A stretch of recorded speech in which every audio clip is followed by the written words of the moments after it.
오늘 주시는 말씀은 이사야 34장 1절에서 17절까지 말씀입니다. 한 절씩 교독하시겠습니다. 일국이여 너희는 나와 들을지어다. 민족들이여 귀를 기울일지어다.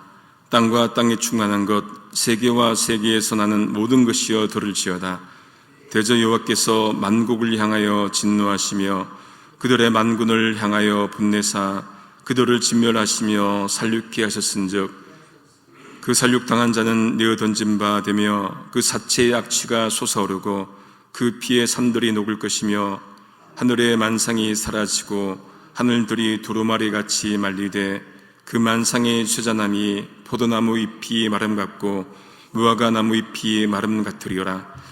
여호와의 칼이 하늘에서 족하게 맞았은즉 보라 이것이 에돔 위에 내리며 멸망으로 정한 백성 위에 내려서 그를 심판할 것이라. 여호와의 칼이 피 곧 어린 양과 염소의 피에 만족하고 기름 곧 수양의 콩팥 기름에 윤택하니 이는 여호와께서 보스라에서 희생을 내시며 에돔 땅에서 큰 사륙을 행하심이라. 들수와 송아지와 수소가 한 가지로 도살장에 내려가니 그들의 땅이 피에 취하며 흙이 기름으로 윤택하리어라. 이것은 여호와의 보살 날이요 시온의 송사를 위하여 신원하시려라. 에돔의 시내들은 변화의 역청이 되고 그 티끌은 유황이 되고 그 땅은 불붙는 역청이 되며 낮에나 밤에나 꺼지지 않고 그 연기가 끊임없이 떠오를 것이며 세세 황무하여 그리로 지날 자가 영영이 없겠고 당하와 고슴도치가 그 땅을 차지하며 부엉이와 까마귀가 거기 거할 것이라. 여호와께서 혼란의 줄과 공허의 추를 에돔에 베푸실 것인즉 그들이 국가를 이으려 하여 귀인들을 부르되 아무도 없겠고 그 모든 방백도 없게 될 것이요 그 궁궐에는 가시나무가 나며 그 견고한 성에는 엉겅퀴와 새품이 자라서 시랑의 굴과 타조의 처소가 될 것이니 들짐승이 이리와 만나며 수염소가 그 동료를 부르며 올빼미가 거기 거하여 쉬는 초소를 삼으며 부엉이가 거기 깃들이고 알을 낳아가서 그 그늘에 모으며 솔개들도 그 짝과 함께 거기 모이리어라. 너희는 여호와의 책을 자세히 읽어보라. 이것들이 하나도 빠진 것이 없고 하나도 그 짝이 없는 것이 없으리니 이는 여호와 입이 이를 명하셨고 그의 신이 이것들을 모으셨음이라. 함께 읽겠습니다. 여호와께서 그것들을 위하여 제별을 뽑으시며 신수로 줄을 띄어 그 땅을 그것들에게 나누어 주셨으니 그것들이 영영이 차지하며 대대로 거기 거하리어라. 아멘. 이사야는 세상에 존재하는 모든 것에게 이렇게 명합니다. 1절입니다. 일국이여 너희는 나와 들을지어다. 민족들이여 귀를 기울일지어다. 땅과 땅에 충만한 것 세계와 세계에서 나는 모든 것이여 들을지어다. 그러면 누구의 말을 들을 것을 말하겠습니까? 하나님의 말씀을 들을 것을 말하시오. 누가 들어야 합니까? 열국, 민족, 땅과 세계에 있는 모든 것이 들어야 합니다. 그러니까 하나님의 말씀을 모두가 어떤 것도 다 들어야 되고 거부할 수가 없다는 말입니다. 여러분, 우리가 세상과 역사를 단순하게 보면은 주체와 객체로 이루어져 있다고 볼 수 있습니다. 그러니까 주체는 말하는 자이고 객체는 듣는 자겠죠. 주체는 역사를 만들어가는 자이고 객체는 역사를 만들어가는 이에 동원된 자일 겁니다. 그럼 누가 말하는 자이고 누가 역사를 만들어갑니까? 하나님이십니다. 또 누가 듣는 자이고 누가 역사를 만들어가는 자에게 동원된 자입니까? 인간을 포함한 모든 만물입니다. 그런데 이 주체와 객체를 바꿀 수 없습니다. 뒤바꾸고자 하는 자가 역사를 왜곡하는 자 아니겠습니까? 이사야는 하나님께서 세상을 심판하실 때 그 날에 대해서 예언하는데 세상 나라에 대해 그리고 자연 만물에 대해서 그렇게 하실 것이다 말씀합니다. 먼저 세상 나라를 심판하십니다. 하나님께서 모든 민족과 모든 군대를 진멸하신다 그렇게 말씀을 합니다. 그렇게 해서 죽은 자들이 길거리에 나뒹굴고 악취가 나고 피가 흘러서 산들이 무너질 것을 이제 말씀합니다. 올해 여름에 한국에 비가 어떤 곳은 많이 내리고 또 경남 쪽은 비가 한 방울도 오지 않았다고 우리가 뉴스를 들었습니다. 그런데 경남 거제에서 며칠간 폭우가 내려서 이제 엄청난 양이 물이 내려서 산사태가 났죠. TV 보니까 산사태가 나니까 이 토사가 내려서 바로 앞에 있던 그 아파트를 이제 덮친 거예요. 그 무섭더라고요. 이렇게 아파트 앞뒤를 관통을 해버리더라고요. 그렇게 해서 또 사람이 죽기도 했습니다. 폭우로 그렇게 해서 산사태가 나는 것은 우리가 종종 보지만은 얼마나 많은 자들이 죽어야 그 피로 산들이 무너져 내릴까요? 그만큼 하나님의 심판이 심각하다는 것을 말할 것입니다. 두 번째는 자연 만물에 대한 심판입니다. 4절 세 번역입니다. 해와 달과 별들이 떨어져서 가루가 되고 하늘은 마치 두루마리처럼 말릴 것이다. 포도나무의 잎이 말라 떨어지듯이 무화과나무의 잎이 말라 떨어지듯이 하늘에 있는 별들이 떨어질 것이다. 하늘의 전체가 떨어진다는 것은 하나님의 심판이 전 우주적으로 이루어진다는 그 말씀입니다. 여러분, 해와 달과 별이 어떻게 떨어지겠습니까? 그런데 그런 일이 벌어진다는 얘기예요. 그런데 어떻게 가능합니까? 해와 달과 별은 스스로 존재했나요? 아니죠. 하나님이 창조하신 것입니다. 그러니 그들을 창조하신 하나님이 그들을 없앨 수 있는 것이죠. 그만큼 하나님의 심판이 대단하심을 말씀하시는 것입니다. 여러분, 아무리 기술과학이 발달해도 우리 인간이 이 전체를 얼마나 많이 알겠습니까? 여러분, 우리가 살고 있는 이 은하계만 해도 별이 몇 개라고 합니까? 이 은하계만 해도 별이 1000억 개. 그런데 그런 1000억 개의 별을 품고 있는 그런 그런 것들이 1000억 개가 있다는 거예요. 그러니까 우주가 얼마나 크고 넓습니까? 그런데 우리 인간이 가보고 탐험했던 곳이 얼마 되겠어요? 몇 개 안 되지 않겠습니까?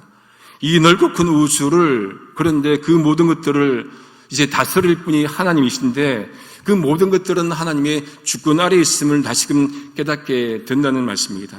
그 어떤 것도 하나님의 주권 영역 밖에 있는 것은 없는 것이지요. 이사야는 이제 열방 왕국인 에돔의 심판에 대해서 말씀을 합니다. 5절입니다.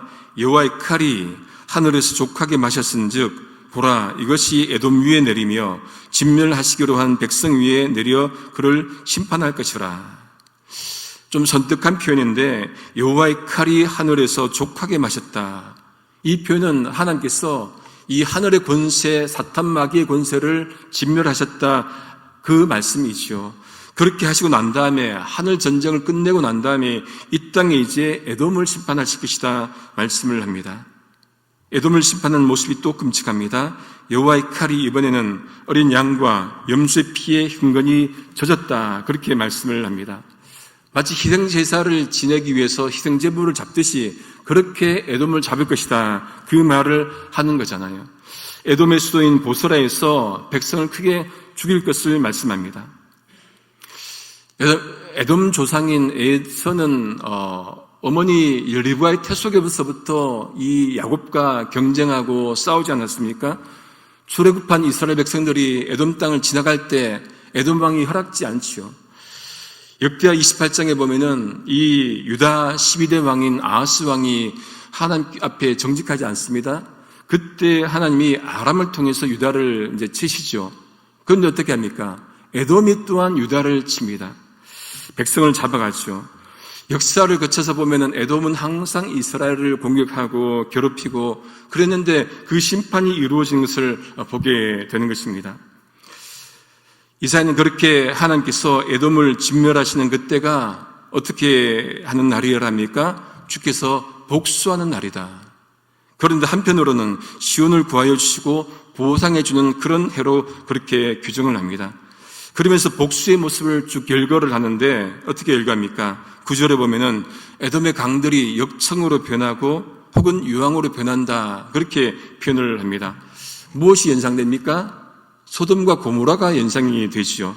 창세기 14장, 19장에 보면은 그렇게 소돔, 고모라 언급할 때 역청, 유황이 언급이 됩니다. 그리고 에돔에 내리는 그 불은 밤낮 꺼지지 않고 그리고 영원토록 황폐하고 영원히 그리워로 지나갈 사람이 없을 것이다. 그렇게 말합니다. 이것은 에돔의 그 진멸이 지속적임을 그렇게 강조하기 위해서 말씀하는 것이겠죠. 수식어가 어떻게 붙습니까? 밤낮, 낮에나 밤에나 끊임없이 세세 에돔을 확실하게 진멸하겠다는 것을 강조하는 표현입니다. 그 에돔의 죄로 말미암아 사람이 살지 못합니다. 어떻게 됩니까? 동물이 살죠. 펠리컨, 고슴도치, 부엉이, 까마귀가 그 땅을 차지한다고 그렇게 말합니다. 우리가 팬데믹이 왔을 때 여러분 사람이 다니지 않으니까 파크나 골프장에 동물들이 많이 다니는 것을 봤습니다. 근데 그것은 자연히 회복되는 모습이에요. 근데 여기서는 어떤 모습입니까? 여기서는 사람이 살지 못하는 곳으로 그렇게 황폐한 모습으로 규정을 하는 것을 보게 됩니다. 더 심하게 또 표현을 합니다. 11절 하반절에 보면은 주님께서 어떻게 에돔을 황무하게 합니까? 표현을 보면 두 가지, 혼란의 줄과 공허의 추로 그렇게 하신다 말씀합니다. 이것은 창조 때의 모습이 연상이 되는 그 표현이에요. 창조하실 때 세상에 질서가 없었습니다. 그때 창세기 1장 2절을 보시면은 땅이 혼돈하고 공허하며 그렇게 말씀하셨죠. 그 모습이 바로 지금의 모습 아니겠습니까? 그만큼 이 에돔의 모습이 그러한 모습과 비슷하다는 거예요. 하나님이 다스려야 질서가 있지, 하나님이 다스리지 않으면 무질서가 세계를 지배한다는 그 말씀일 겁니다. 고린도전서 14장 33절입니다. 하나님은 어지러움, 무질서의 하나님이 아니시오 오직 화평의 하나님이시라. 하나님 없는 삶은 혼란스럽습니다. 하나님 없는 삶은 공허합니다. 위기에 있습니다. 어떻게 질서가 잡히겠습니까? 세상을 창조하시고 질서를 만들어 가시고 역사하시고 섭리 가운데 다스리시는 하나님이 계셔야 삶이 질서가 잡히는데 그 하나님이 계시지 않으면 질서가 없지요. 그러니 우리는 어떻게 살아야 됩니까? 질서를 잡아가시는 그 하나님 믿고 살아가야 된다는 말씀입니다. 이스라엘은 땅이 황폐하고 혼돈만 있으니 그들이 그 땅에 국가를 세우려 해도 이으려 해도 통치자가 없을 것이다. 그렇게 말씀을 합니다. 여러분, 나라가 이어지려면 통치자가 있어야 되는데 통치자가 없는데 어떻게 나라가 이어지겠습니까? 나라가 바른 나라가 되겠습니까? 그 모습이 없다는 거예요. 하나님 없는 것처럼 나라를 다스릴 그 통치자가 아니라 정말로 하나님 있는 것처럼, 아니 하나님 두려워하면서 나라 다스리는 그런 통치자가 있어야 합니다. 궁궐에 사람이 없으니까 또 어떤 모습을 얘기합니까? 13절 이하에 보면은 가시나무가 돋아나고 성읍에는 엉겅퀴와 쐐기풀이 무성하고 승냥이 타조, 들짐승이 거기에 우거한다. 그렇게 말씀을 합니다. 하나님 떠난 백성들이 정말로 살 곳이 황폐하게 되니까 이젠 사람이 살 곳이 못 된다는 얘기예요. 끝내는 어떻습니까? 그 땅에 망할 것을 말씀해 줍니다. 여러분, 궁극적으로 하나님 떠난 백성이 갈 곳이 어디입니까? 그 마지막 갈 곳은 황폐한 곳 중에 황폐한 곳, 희망이랑 전혀 없는 곳, 아니 희망을 꿈꿀 수조차 없는 곳에 가지 않겠습니까? 영원한 지옥으로 갈 수밖에 없는 거예요. 정규교육 받지 못했지만은 누구보다도 복음에 뜨거웠던 청교도 목회자이자 복음주의 거장인 리처드 백스터라고 있습니다. 1600년도의 사람입니다. 그것은 회심이라는 책에 보면은 이 백스터 목사님이 믿지 않는 이들에게 경고의 말씀을 하는데 이렇게 합니다. 마지막 심판 때에 믿지 않는 당신들이 심판대에 서갖고 그동안 주장해왔던 것들을 주장해 보십시오. 성경을 반대했고 그리고 육적이고 세속적이고 불경한 삶에 대해서 변명해 보십시오. 마지막에 한번 해보십시오. 그러면은 그런 일이 있을 겁니다 하면서 이렇게 말합니다. 그러나 당신은 반드시 당신의 협박에 두려워하지도 않고 우리처럼 당신 친구들의 방해도 받지 않을 그 심판자 앞에서 심판받을 것이라는 것을 아십시오. 무슨 말입니까? 지금까지 성경을 반대하고 자기 마음대로 살았던 그 고집대로 마지막에도 그렇게 한번 해보십시오. 그러면은 마지막에 심판대 앞에 설 겁니다. 심판자 앞에 서실 겁니다. 그 말씀을 하는 것이죠. 마지막에 반드시 심판이 있을 겁니다. 이 땅에서 살아갈 때 그러니 우리가 어떻게 해요? 하나님 잘 믿고 살아야 된다는 얘기 있죠. 신실하게 믿고 살아야 됩니다. 그러면은 우리는 영원한 통치자 되시는 하나님의 품속으로 들어갈 것입니다. 거기서 영생 복락을 누릴 것입니다. 이사야는 에돔에 대해서 그 예언이 반드시 이루어진다고 말씀을 합니다. 16절 세 번역입니다. 주님의 책을 자세히 읽어보아라. 이 짐승들 가운데서 어느 것 하나 빠지는 것이 없겠고 하나도 그 짝이 없는 짐승은 없을 것이다. 주님께서 친히 입을 열어 그렇게 되라고 명하셨고 주님의 영이 친히 그 짐승들을 모으실 것이기 때문이다. 이 말씀은 하나님이 명령하신 것이기에 어떻게 해요? 실패가 없고 반드시 이루어진다는 그 말씀입니다. 그 말씀이 기록된 여호와의 책이 있으니, 주님의 책이 분명히 있으니 결코 빗나가지 않는다는 그 말씀이죠. 여러분, 우리에게는 말씀이 있습니다. 성경 말씀이 있습니다. 그렇죠? 그 책의 말씀은, 그 예언은 반드시 이루어질 것입니다. 지금까지 이루어져 왔고 마지막까지 1.1획도 틀림없이 이루어질 것입니다. 누가복음 21장 33절에 천지는 없어지겠으나 내 말은 없어지지 아니하리라. 좀 전에 말씀드렸지만은 이 우주에 정말로 수없이 많은 별들이 있는데 이 천지가 없어진다는 게 쉽겠습니까? 저 별 하나, 달 하나 없어지는 것도 여러분 그게 쉽겠습니까? 그렇지만은 천지는 없을지언정 내 말은 없어지지 않는다. 확실한 말씀이라는 얘기겠죠. 그 예언대로, 그 말씀대로 이루어진다는 그 말씀입니다. 그러니 우리가 무엇을 붙잡아야 됩니까? 말씀을 붙잡아야 되는 거예요. 하나님 말씀 붙잡아야 됩니다. 어떤 일이 있더라도 말씀으로 살아야 된다는 그 말씀이죠. 그 말씀은 지금까지 이루어져 왔고 앞으로도 이루어질 것입니다. 왜? 진리의 말씀이기 때문에 그렇습니다. 왔다 갔다 하는 게 아니에요. 시대에 따라서 이 사상이 흐르고 저 사상이 흐르고, 여러분 포스모더니즘이 뭐 영원합니까? 한때잖아요. 그것도 뭐 근대 사상이 영원합니까? 한때죠. 그렇지만은 하나님의 말씀은 진리의 말씀이기 때문에 영원합니다. 그러니 그 말씀을 붙잡아야 된다는 말씀이에요. 이사야가 여호와 하나님이 직접 그 일을 하신다. 17절 세번역입니다. 주님께서 친히 그 짐승들에게 땅을 나누어 주시고 손수 줄을 그어서 그렇게 나누어 주실 것이니 그 짐승들이 영원히 그 땅을 차지할 것이며 세세토록 거기에 살 것이다. 여기 16절 17절에 강조된 표현이 뭡니까? 친히. 이 말씀 무슨 말이에요? 다른 사람 대리자가 하는 것이 아니고 하나님이 직접 하신다는 그 말씀입니다. 하나님이 직접 하시니까 반드시 이루어진다는 말씀이지요. 이 말씀은 에돔 심판을 철저히 하실 것이라는 그 말씀입니다. 한때는 사람이 살았지만은, 그렇지만은 더 이상 살지 못하고 짐승만이 사는 그곳으로 변할 것이라는 그 말씀입니다. 말씀을 정리합니다. 여러분 운동장, 남자분들은 축구하고 족구를 해보셨겠지만은 운동장에서 축구하고 족구할 때 이렇게 선을 긋는 게 이게 단순하지 않아요. 뭐 지금은 뭐 이렇게 운동장 이렇게 딱 정리가 되어 있지만은 선 긋는 것이 여러분 쉽습니까? 이게 쉽지 않거든요. 포 네 코너에 이제 콘이나 이렇게 물건을 두고, 그리고 어떻게 그어야 됩니까? 땅 보고 그으면 안 되고 목표물을 보고 그어야 바르게 갈 수 있습니다. 땅 보고 그으면은 나중에 고개 들어보면은 엉뚱한 방향으로 갈 때가 참 많이 있어요. 우리가 하나님 있는 주의 백성들은 어떻게 살아야 합니까? 하루하루 살아갈 때 이 땅만 보고 살 것이 아니고 하나님 나라 바라보고 살아야 됩니다. 그 목표를 바라보고 말씀 바라보고 살아가야 가야 똑바로 가는 것이죠. 하루하루 주어지는 것 그냥 이 땅만 바라보고 살면은 반대 방향으로 다른 방향으로 갈 수 있다는 그 얘기입니다. 마지막 날에 분명히 심판이 있을 겁니다. 긴 심판뿐만 아니고 전 우주의 심판이 있을 겁니다. 그날을 부정할 수가 없어요. 부정한다고 해서 오지 않을 날이 아닙니다. 두 부류로 나눠겠죠.